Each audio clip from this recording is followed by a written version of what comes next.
Comienza otra semana. Son más de las 11. En Perspectiva propone Conexión Interior. Es una presentación de Erro junto al productor uruguayo y Surco Seguros. Vos en lo importante. Carlos, hoy seguimos con el ciclo que venimos llevando a cabo en las últimas semanas, que tiene que ver sobre las enfermedades que afectan al ganado. Y hoy el tema es concretamente las enfermedades de los ovinos, ¿verdad? Pero capaz que podemos empezar de manera más amplia, hablando del sector como tal, ¿no? Sí, Romina. La primera pregunta sería, ¿cuál es la importancia que tienen los ovinos en la ganadería nacional?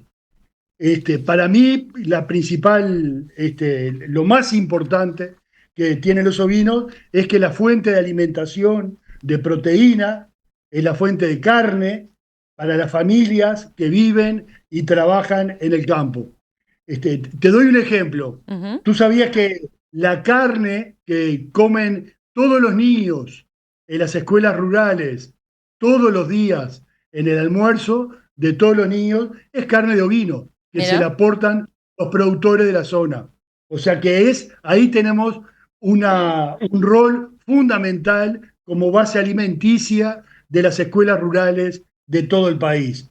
¿Tú sabías, por ejemplo, que no entró la carne ovina nunca a Montevideo y al área metropolitana? ¿Por qué? Porque no tenemos una cultura de comer carne ovina, de oveja, de capón, lo cual sería una carne muy accesible para los sectores de menor poder adquisitivo, y lo cual juntaría las dos puntas de una cadena que está hoy bastante cortada. La necesidad de bajar el presupuesto de la familia tipo montevideana o de área metropolitana, y de poder incentivar la producción ovina que hoy está diezmada. Después, la otra importancia que yo le veo, Romina, es que es una forma muy accesible para una familia rural de pocas hectáreas de poder poblar el campo con poco capital. Una vaca vale 600, $700 y una oveja vale 40, $50. O sea que con mucho menos capital pueden producir proteína, carne para ellos, y si no también vender. Si nosotros pensamos en la lana, sin duda que hoy en día no se habla de lana gruesa, solamente lana fina y muy fina, hay un nicho para producir lana de extremada buena calidad, de blancura, muy fina, de buen rendimiento al lavado, lo cual pueda ser utilizada en las mejores prendas del mundo. Y la otra importancia que tienen los lanares es para mantener los campos limpios de malezas.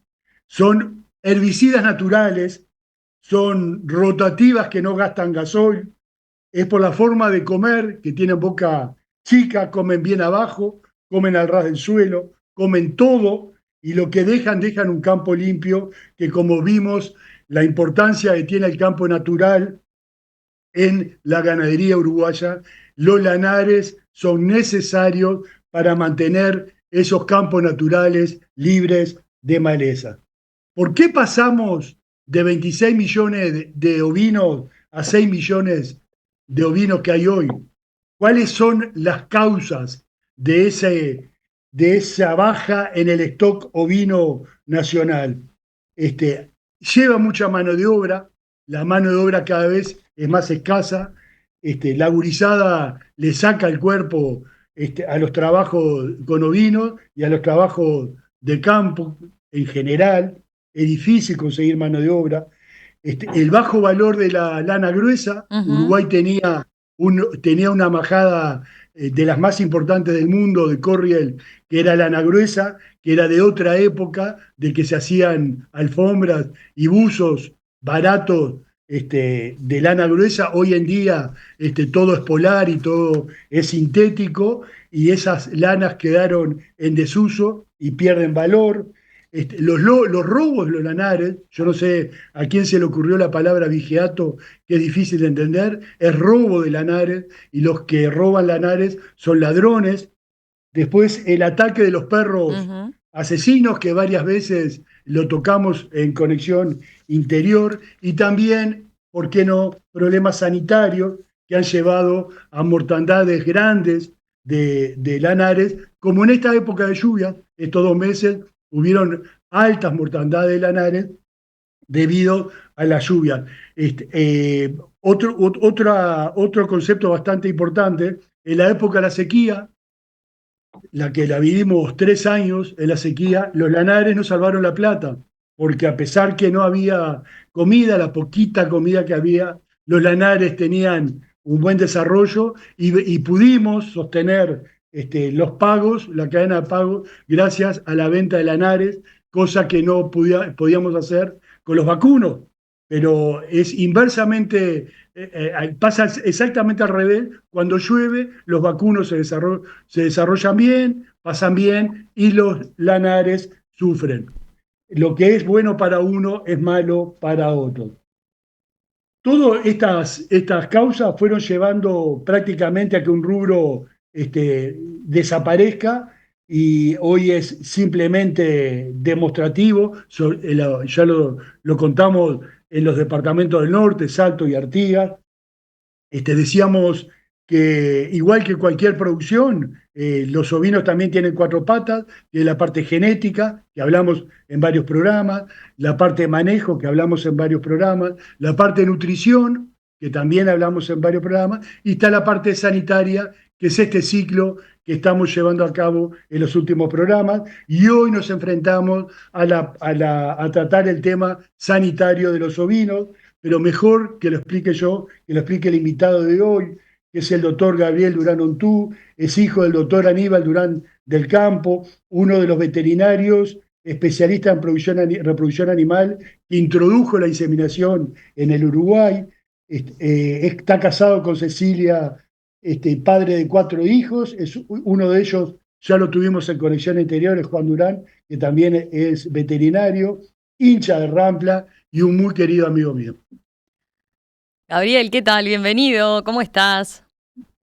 Buen día, muchas gracias Romina, gracias Carlos, y bueno, muchos saludos para la audiencia y con un gusto de estar acá con ustedes. ¿Agregarías algo a ese panorama ahí descriptivo que hacía Carlos del sector antes de pasar a las enfermedades que afectan al ganado? Bueno, creí que me ibas a preguntar si agregaría algo a la descripción mía, pero bueno, no se olvidó de varias cosas, pero no importa. Bueno, pero viste que lo de Rampla lo mencionó, ¿no? Ahí lo de cumplió. Rampla está bien, sí, está bien, ahí cumplió. La verdad que es una descripción bastante acertada. Hay muchas de las causas que explican esta baja del stock en Uruguay. En la década de los 90 teníamos 26 millones y hoy creo que no llegamos a los 6 millones.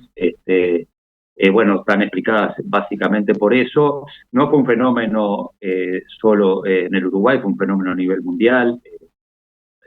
El mercado de la lana de los 90 para acá tuvo altibajos muy grandes. El famoso stock australiano que existía era el que regulaba un poco el mercado. Eso terminó eliminándose, y bueno, y también hubo reducción de stocks en los países más productores ovinos, como son Australia, Nueva Zelanda, Sudáfrica. O sea que fue un fenómeno mundial, ¿no? Y Uruguay no escapó a ello. Después, con respecto pasemos a ahora también los problemas. Esos. ¿Perdón? No, te iba a decir eso. No sé si ibas a mencionar otra cosa más o pasamos ya a las enfermedades como tal. Precisamente, que también, como bien decía Carlos, el ovino da más trabajo que el vacuno, sin duda. El cuidado del ovino, hay que estar más arriba, hay que estar más presente en un establecimiento donde hay ovinos. La recorrida es obligada diariamente en todo el año, y en algunos momentos del año hay que recorrer 2 y 3 veces por día, sobre todo en los momentos de aparición, por ejemplo. O sea que también eso es un elemento que también ayuda a que haya habido ese descenso tan pronunciado del stock ovino en el Uruguay. Y justamente como demanda mucha mano de obra, al no tener esa mano de obra, la sanidad comienza a resentirse de alguna forma, porque al no poder nosotros estar arriba de la majada todo el día como deberíamos estar, empezamos a descuidar y una oveja que aparece caída en el campo hoy, si no la levantamos en la tarde, mañana está muerta. Entonces, son cosas, es un animal sumamente rústico, es un animal muy noble, es un animal muy fuerte, es un animal muy adaptable a las condiciones de Uruguay, sobre todo en nuestras majadas están muy adaptadas ya a las condiciones de Uruguay, pero requieren de nuestro cuidado sin duda y requieren de nuestra atención. Y los problemas sanitarios ovinos son una de las limitantes, sin duda. ¿Cuáles son? Y si hablamos de sanidad, sí. No, te iba a decir, ¿cuáles describirías como los mayores problemas o los más frecuentes en materia de sanidad? Ahí está, precisamente. Uno de los problemas más grandes que hay en materia sanitaria en el Uruguay es el problema parasitario. Nosotros tenemos una gran cantidad de enfermedades parasitarias producidas por varios distintos géneros de gusanos, de vermes o de parásitos. La más importante de ellas es el Haemonchus contortus, que provoca la hemoncosis o la enfermedad del cuajo, como se la conoce también. Es un pequeño gusano que se aloja en la pared, en la mucosa del abomaso, que es una parte del estómago del ovino. No olvidemos que el ovino es un rumiante que tiene 4 estómagos, y en el abomaso se aloja este parásito que es chupador de sangre. Entonces provoca una anemia muy importante en el animal, y el animal empieza a resentirse cuando arrimamos estas majadas a los bretes y vemos que ahí van quedando ovejas para atrás. Seguro que son ovejas que están con un alto grado de infestación por Haemonchus contortus.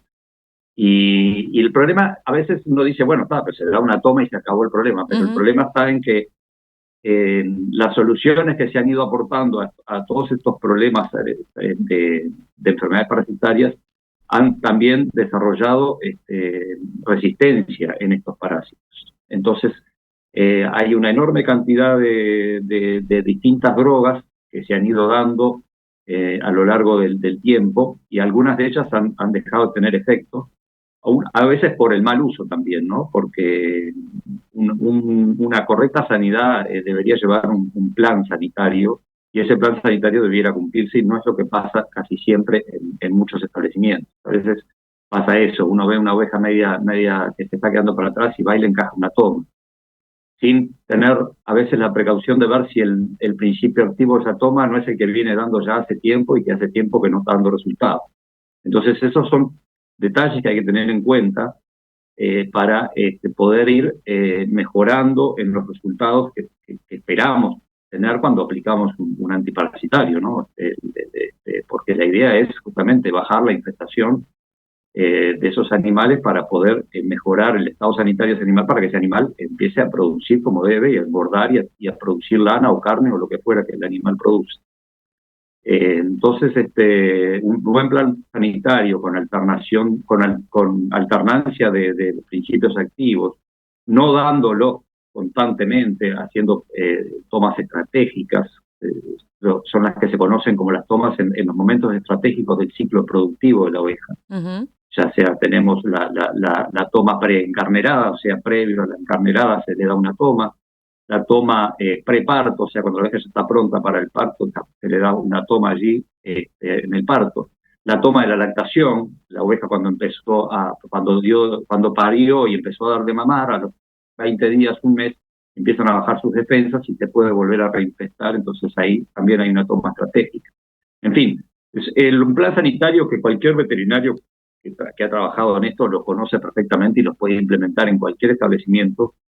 Son cosas que tienen que llevarse a cabo y respetarse, y como digo, ir alternando las drogas y usando también otras herramientas que nos ayudan a ver cómo nos vamos monitoreando el tema. Por ejemplo, el conteo HPG, ese huevo por gramo de materia fecal. Es recolectar materia fecal de un 10% de la majada, llevarla a un laboratorio, o a veces es un sistema muy sencillo que lo puede hacer cualquiera con un microscopio, y contar la cantidad de huevos de parásitos que hay presentes. Y bueno, eso nos puede dar un indicativo de si estamos en la presencia de una alta infestación o si tenemos una población que puede convivir con la oveja, porque al parásito no lo vamos a eliminar.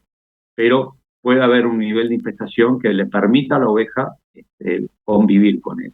Y entonces de esa forma no es necesario por ahí dar una toma que podría estar ayudando a generar resistencia. Otro tema importante en lo que es la sanidad es las enfermedades podales de los lanares, que son importantes.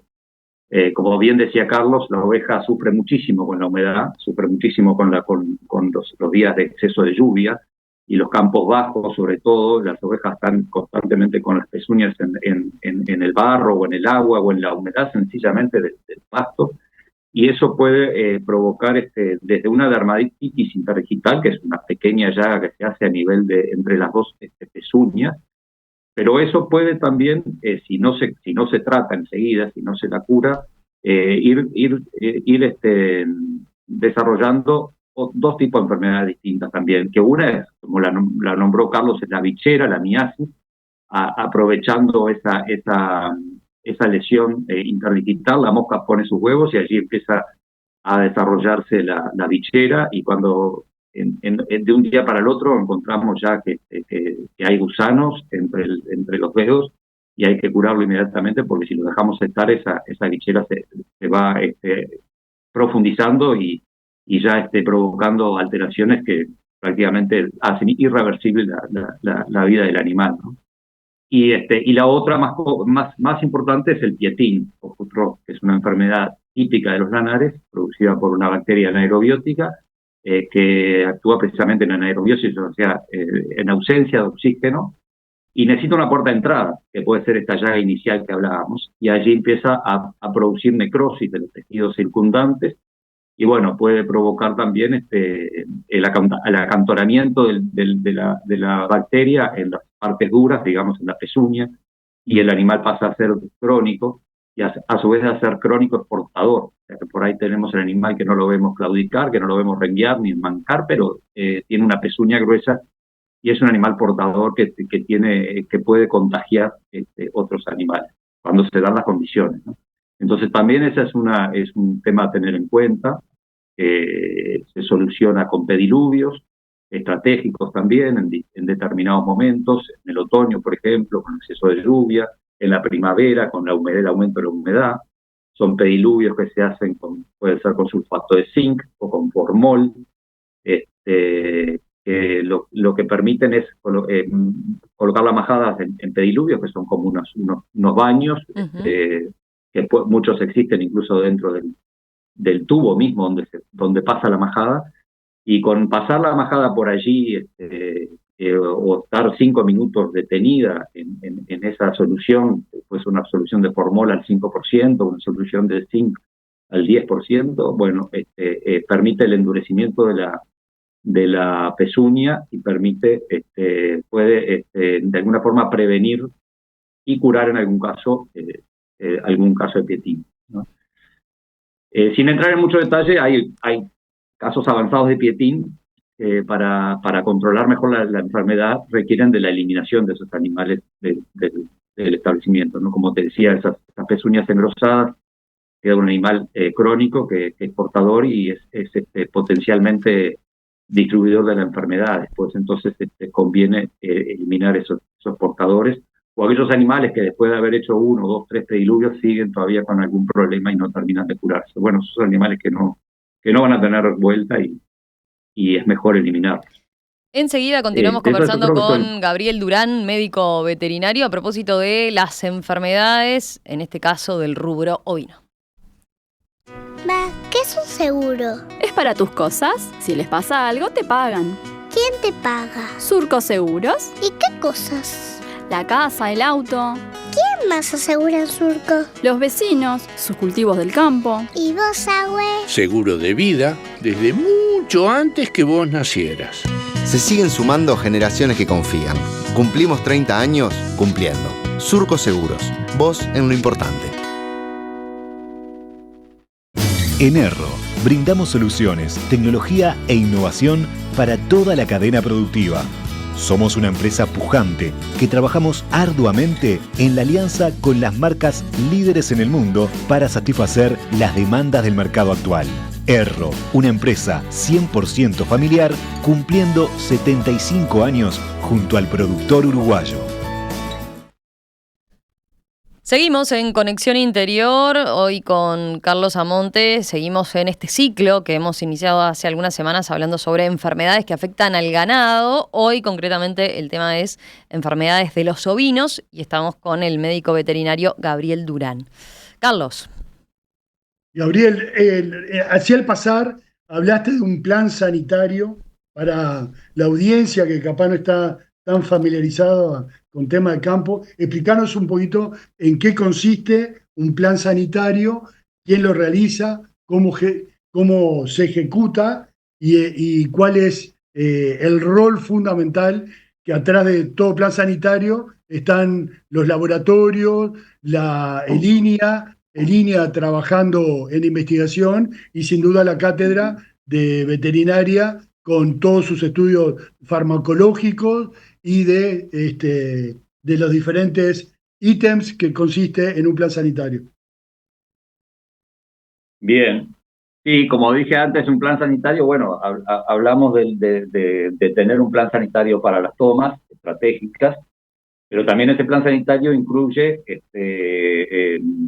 las vacunaciones contra distintas enfermedades, y una de las más principales es la clostridiosis, que es una enfermedad que es provocada por un microorganismo que se llama Clostridium, que está naturalmente en el ambiente, y que sobre todo son muy susceptibles de enfermar los corderos. Entonces, un plan sanitario, si arrancamos, vamos a arrancar de una majada que terminó la aparición, por ejemplo. Terminó la aparición de una majada, las majadas últimamente, normalmente, en la mayoría de los establecimientos se encarneran en el otoño, como bien dijiste, ahora en junio ya estamos terminando la encarnerada y empiezan algunos productores a hacer las ecografías para ver los porcentajes de preñez que hay, sobre todo los porcentajes mellizos, que son muy importantes.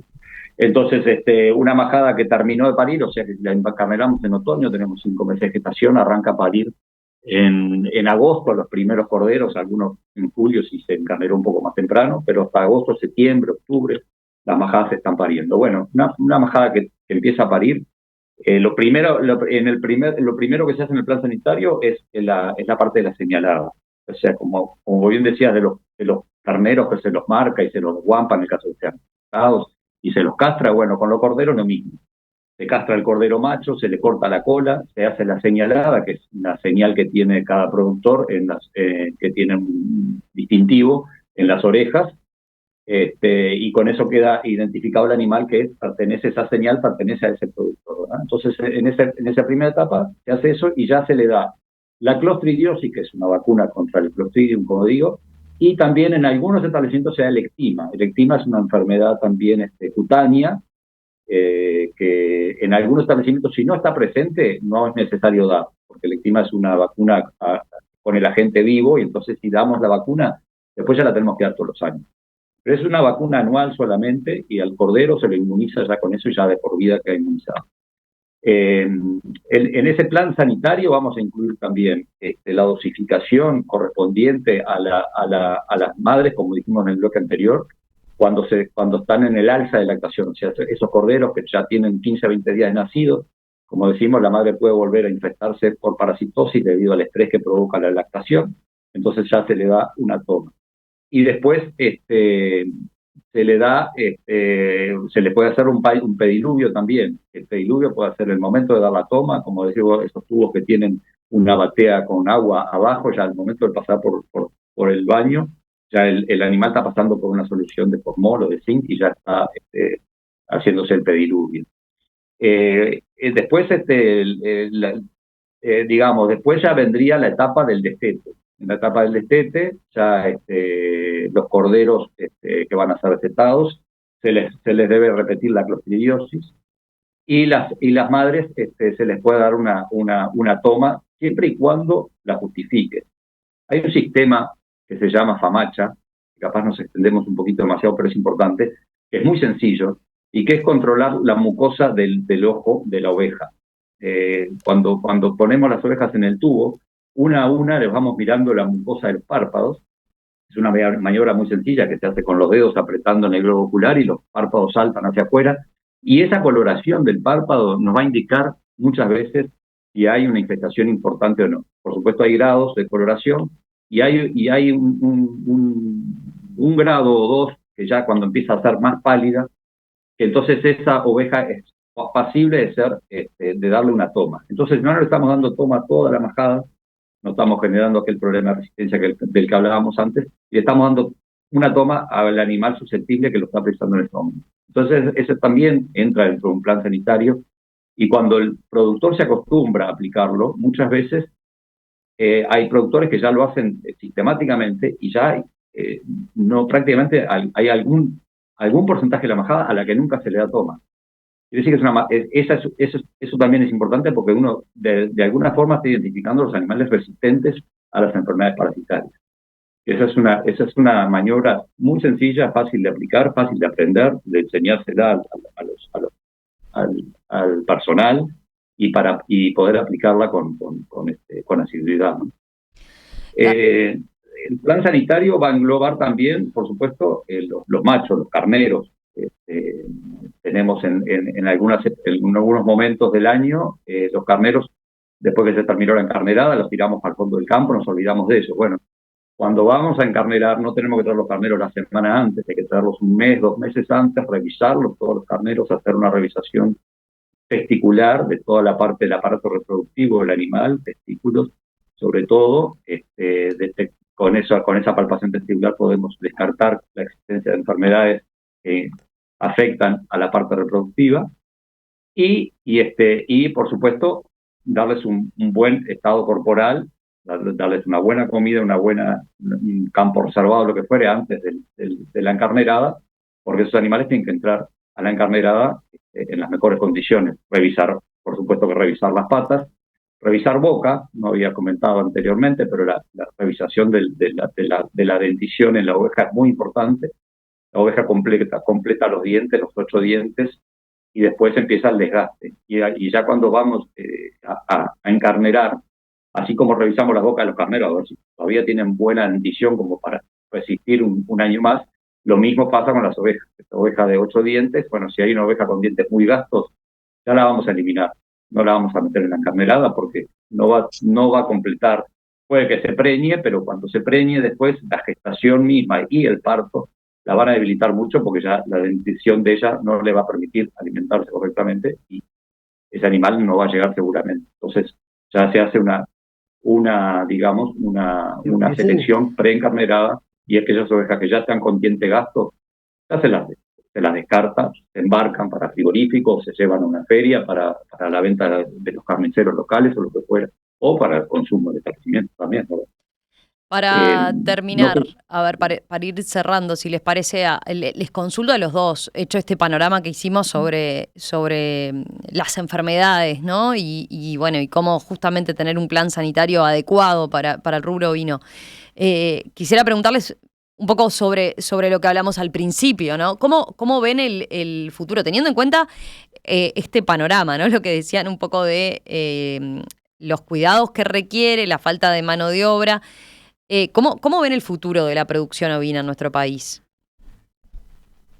Bueno, Romina, sabés que en los últimos años, bueno, el problema de la lana, Carlos lo explicó muy bien, hay lanas medias y gruesas que hoy no tienen ni siquiera precio, están guardadas en los galpones de las estancias y en algunos casos de productores de menor volumen las han llegado a quemar porque no tienen salida. Pero se siguen quedando con la oveja y la oveja hay que estilarla todos los años y eso tiene un costo y al final genera un costo que no tiene un retorno, ¿verdad? Entonces han venido incorporando en el Uruguay razas deslanadas, que son netamente carniceras o maternales, como en el caso de la Santa Inés, que es una raza de origen brasilero, que es una oveja de pelo, que no se esquila. Y la Dorper, por ejemplo, que es una oveja que tiene pelo y lana, pero cuando empiezan los tiempos estivales empieza a voltear esa lana, una lana muy ordinaria, prácticamente una mezcla de lana y pelo y no es necesario estilarla. Y es un animal exclusivamente carnicero. Yo creo que por ahí está el futuro de la lana, de la oveja en materia de carne. En materia de lana creo que estamos muy bien produciendo lanas de muy buenas calidades en la raza merino australiano, que es la raza por excelencia de productora de lanas finas, y es la lana que hoy tiene demanda y colocación y buen precio. Ahí en el país han habido proyectos interesantísimos de producción de lanas súper finas, que hablamos de lanas de 15 micras, 16 micras, que son lanas de muy alto valor, pero que necesitan de una cierta condición para su producción, porque tienen que ser lanas de muy buena calidad, porque son las lanas que producen esas telas muy finas, de esos trajes costosísimos que se venden en Europa en miles de dólares, ¿no? Yo creo que ahí estamos muy bien posicionados y hay muy buen material genético, hay muy buena producción y hay muy buena... Pero tenemos todo ese rango en el medio de lanas que están por encima de los 22 micras y se van hasta los 30 y tantos micras en algunos casos, que están de alguna forma generando cierto problema para su comercialización. Entonces ahí el cambio no es sencillo, obviamente, pero hay mucha gente que está empezando a mirar esas razas deslanadas, tratando de ir a la producción exclusivamente de carne y dejando ese doble propósito que está empezando a perder, digamos, punto por el lado de la lana. Carlos, ¿vos agregarías algo? Uruguay no puede producir cantidad ni de lana ni de carne. Lo que podemos producir es calidad. Y hay nichos de alta demanda de carne de cordero para los mejores restaurantes del mundo que Uruguay los tiene que ocupar. Y hay nichos de lana súper fina, súper blanca, de alta calidad, como decía Gabriel, para los mejores trajes del mundo, para los mejores suéteres del mundo, que Uruguay tiene cabida. O sea que el objetivo tiene que ser producir poco, pero de mucha calidad y mucho valor agregado, o sea, darle más mano de obra a los uruguayos. Gabriel Durán, médico veterinario, nuestro invitado hoy en Conexión Interior. Gabriel, muchísimas gracias. Muy claras tus explicaciones y bueno, volvemos a conversar en cualquier momento. Bueno, gracias a ti, Romina, gracias, Carlos. Espero que haya sido didáctica y yo sé que hay una audiencia atrás que de pronto no entiende estos temas. Espero que hayamos sido claros. Fuiste muy claro, muy claro. Carlos, un abrazo grande. Nos reencontramos en 15 días, ¿te parece? Gracias, Romina. Nos reencontramos tratando de unir el campo con la ciudad. Conexión Interior es una presentación de Erro junto al productor uruguayo y Surco Seguros. Vos en lo importante.